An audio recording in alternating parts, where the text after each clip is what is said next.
Sweet, man. Well done. Yes, there's so many nice ships, but there will be many $1,000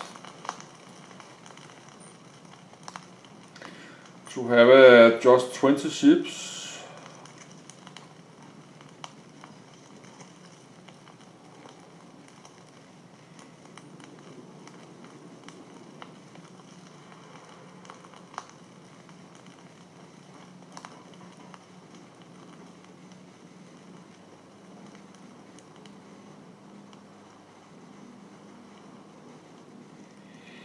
I think they have on mission Assault Cita Row was on group mission. Somewhere they're going to shoot something.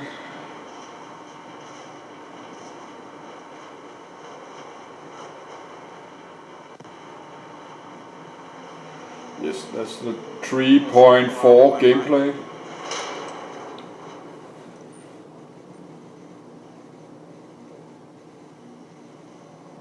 Sorry, I was just really quiet.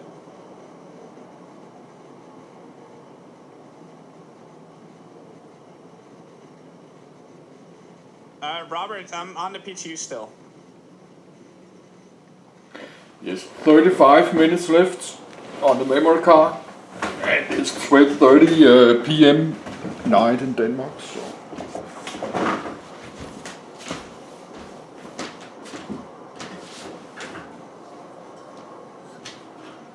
And I'm uploading part 19.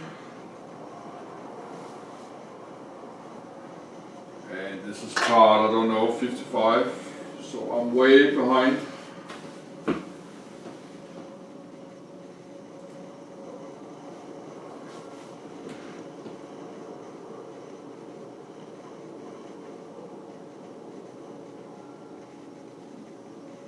Fuck, where are they?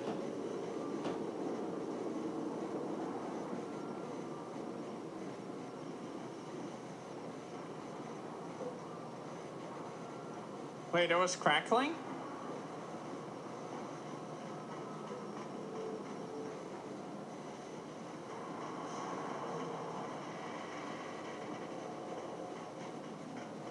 You're scaring me.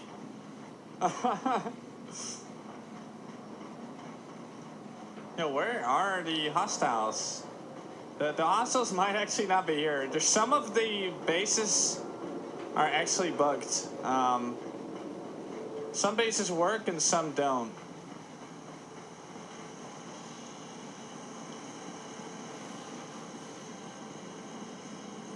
Yeah, there's nothing here. Aww. Oh, well, at least you got to look around. This place looks amazing. I mean, most of them worked. This is actually the first one where I didn't find any hostiles. The other ones all had hostiles.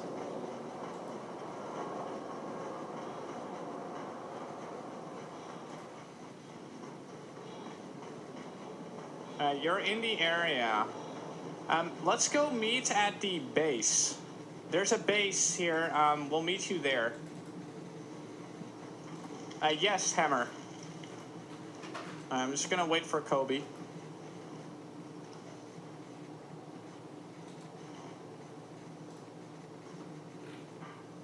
Let me go pick up Kobe. He's probably lost. Kobe, you need to use the stairs downstairs. Yeah, there you go.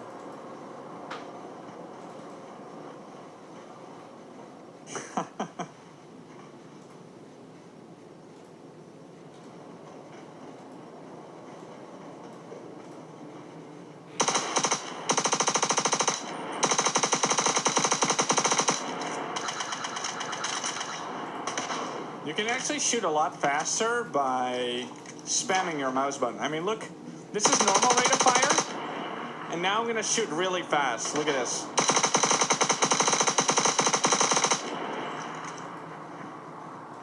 Pretty funny. Yes, I'm looking my YouTube. Upload to my YouTube channel. Yeah, maybe. Try this.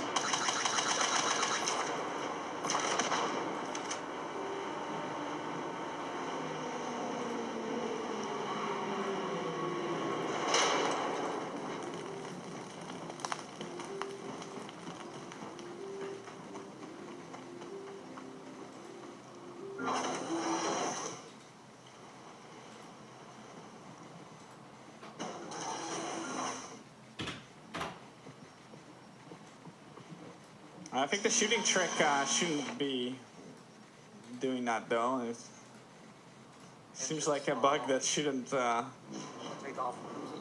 be in the game.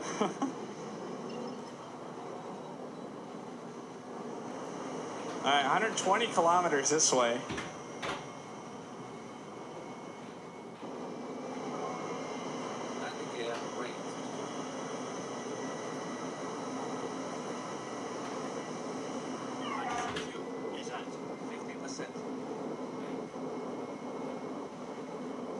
We're gonna fly in formation a little bit.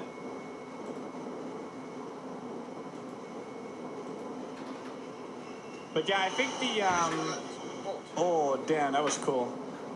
Okay, my speed is 190, guys. Go ahead and get as close as possible to me. Or do flybys, it's entirely up to you. Yes, I have to look my upload to YouTube. Yes, we have half an hour left on the memory card.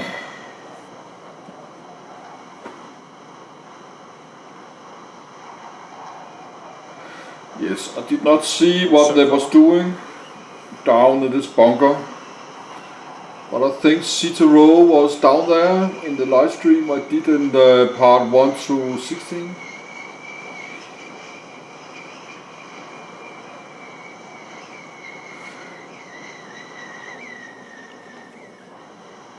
It sounds like the tea is ready.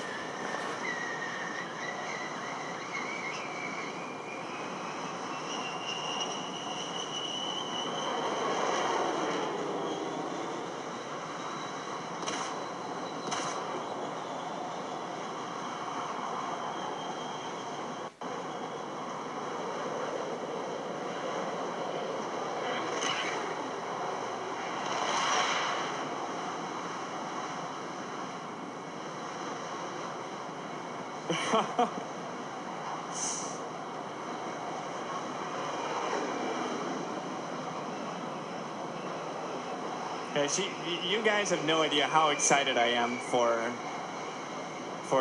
this to go live, so I can play with all of you guys together and without any problems to form parties and oh, Jesus Christ! Oh God, someone just died. I think the X85 just crashed. Yes, we have half an hour left. Yes, that's the Mercury Star Runner. Let's watch that. It's a big ship.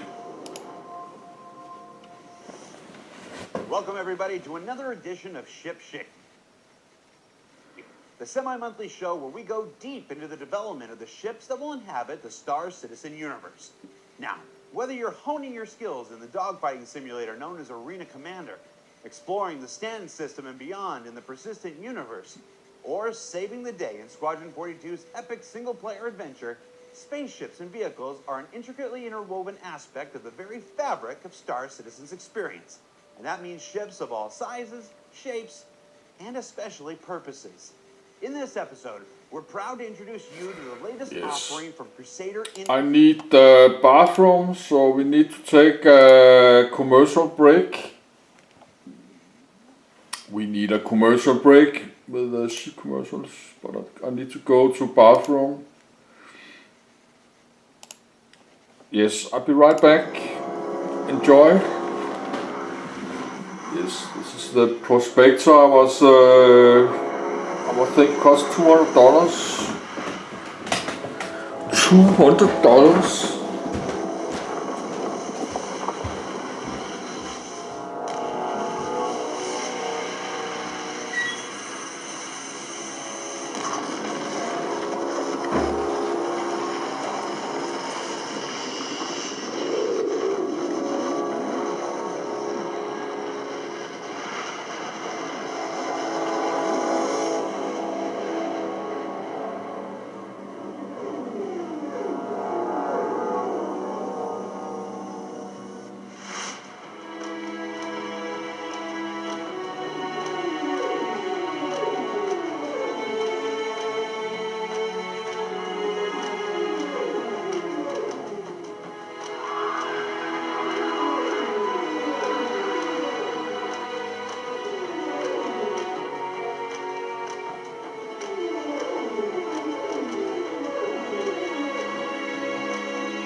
sense that electricity in the air? Do you smell those ionized particles?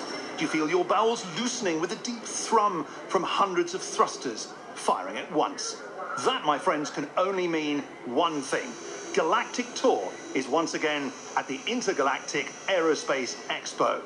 This is the premier air and space show in the Empire.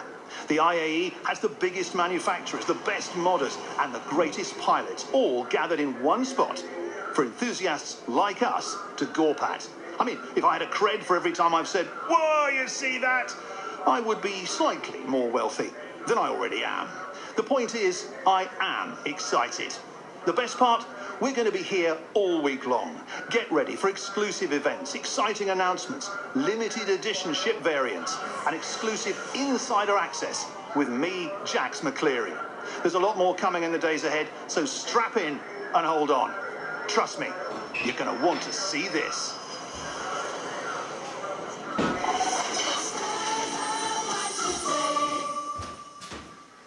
Yes, I'm back. I have to look my upload history.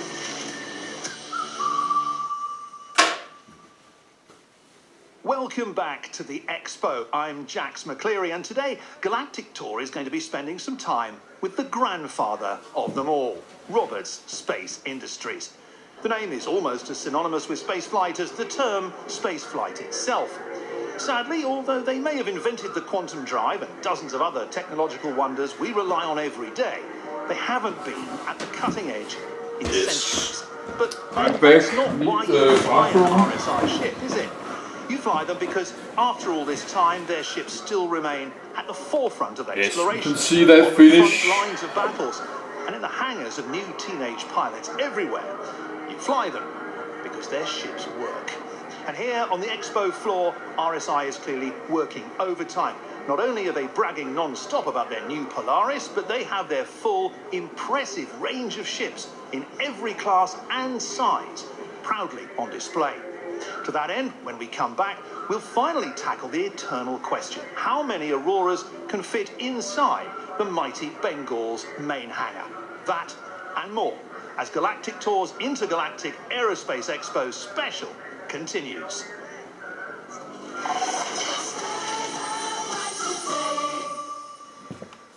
Yes, that was end of commercial break. Let's go back and they are still flying. If you put your King handle Congo. in my Discord, so over here I have, like on my Discord, there's this channel here, Star Citizen handle. Put your handle in there and I'll add you. That's also where you can find my handle. Yes, we have 22 minutes left on the memory card.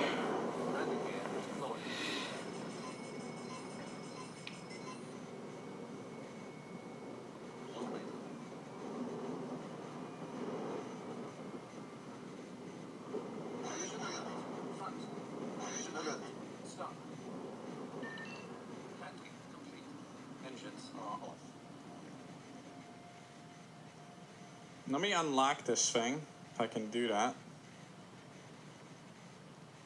Well, actually, I don't think I need to unlock it. I think you can just get in, right? Oh, yeah, there we go. Press to unlock. All right, so if you can fly my ship. Oh, what the hell? I had no idea there was someone in my ship. Look at it all this time. QDS was in the back. You sneaky bastard, man. That's amazing.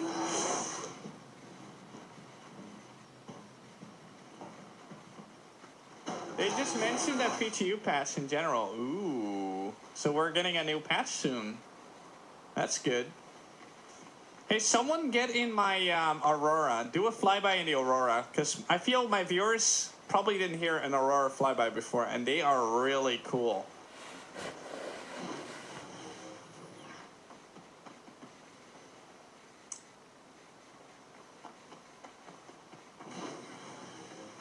So here's the Hawk. Oh, hi there.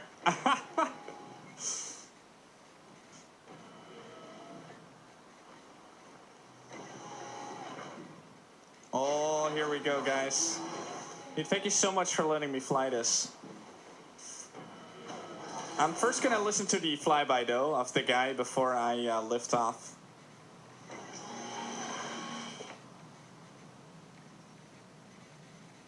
So yeah, whoever is in my Aurora, do a sweet flyby. The ship should be unlocked. Make sure to turn on decouple mode again, because I turned off decouple, I think. Alright, here we go. But I'm actually going to up the sounds to max for this flyby.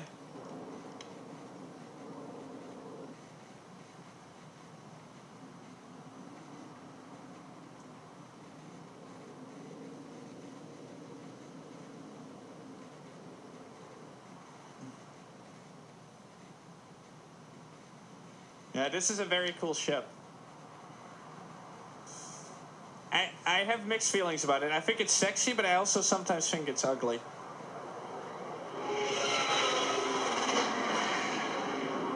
Woo. Isn't that one of the coolest sounds? They do one more, because that sound is just too good to only hear it once. The Aurora flyby sound, man. Oh. Yes, 20 minutes left Ship in the game, but on the memory card, but I could empty again and I could record easily. more. It's 2 That's an a.m. in the Aurora, night. guys. Sounds like a pod racer. But I have problem with space on my hard drive, of course. I'm uploading so slow I get more gigabyte.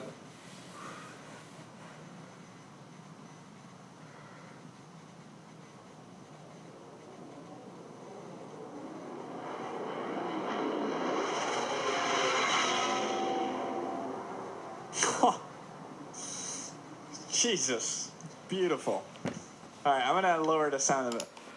Yes, let's watch this Mercury ships. That's about 7 minutes. A manufacturer players have been familiar with since its introduction into Port Olisar and the surrounding space around the planet Crusader in Star Citizen Alpha 3.2, and who have exploded back onto the ship-making scene in 2948 with the addition of not only the impressive Hercules Starlifter, but today's reveal of the brand new Mercury Star Runner. Yes, sleek, capable, asymmetrical, and perhaps most importantly, fast. The Mercury Star Runner is Crusader Industries' answer to the question, when I've got to move cargo or data from A to B as quickly and efficiently as possible, and maybe a little something on the side I don't want others to notice, what's the right ship for me? Let's check in now with some of the designers and artists who have been working to bring the Mercury Star Runner to life.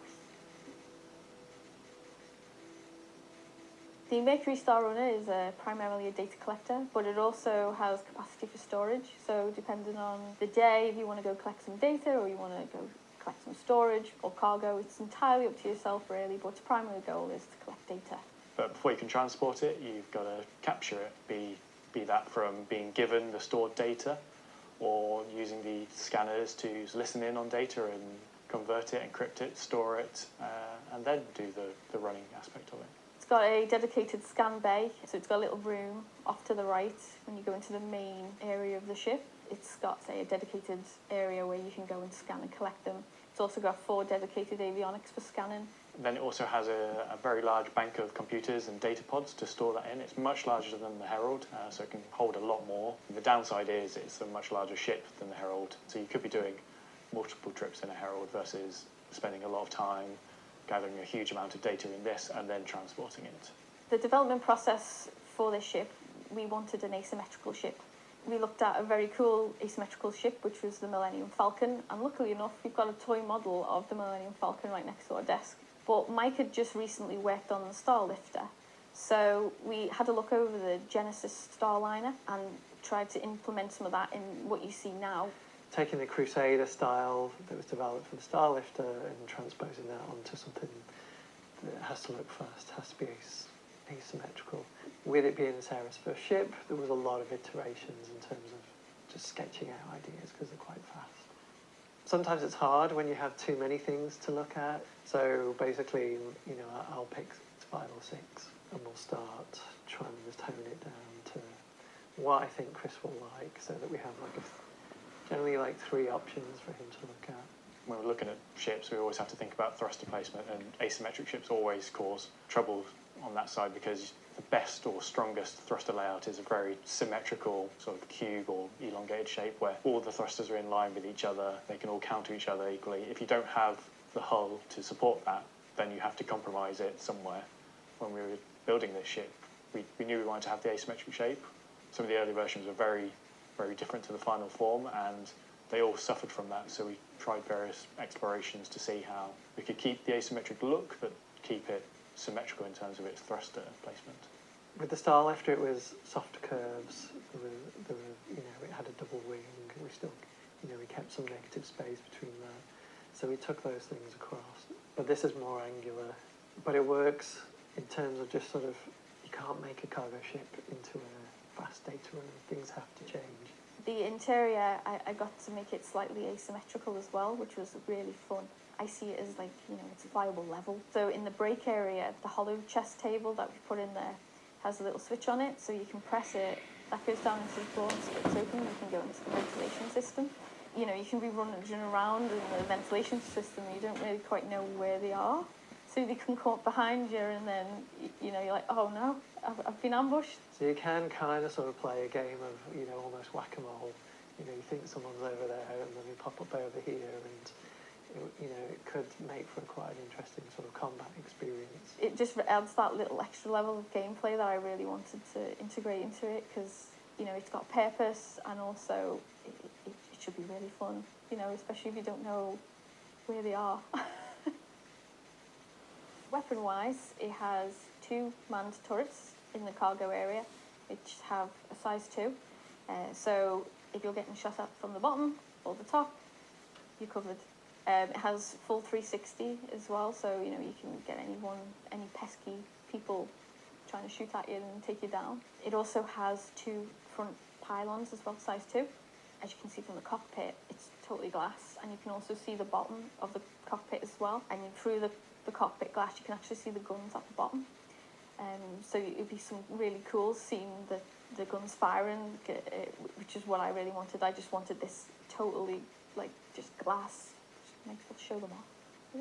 Yeah, some guns firing, yeah, yes, it's fab, The people I see that want this in the persistent universe, they might have, say, a herald or a freelancer, and those are great options for those specific roles, whereas this allows you to do a bit of both. I mean, I'd buy the ship myself, just for the looks of it. I think it's going to make quite a big statement when you see one of these things come into a truck stop or a space station. It's sort of, everyone's going to turn around and look at it. So if you're that sort of person, that's probably where it's going to be. You've never heard of the Mercury Star Runner? Well, it's the ship that made the Cathcart junk run in less than 12 checkpoints. The Mercury Star Runner concept promotion begins today for all backers. And keep an eye out for a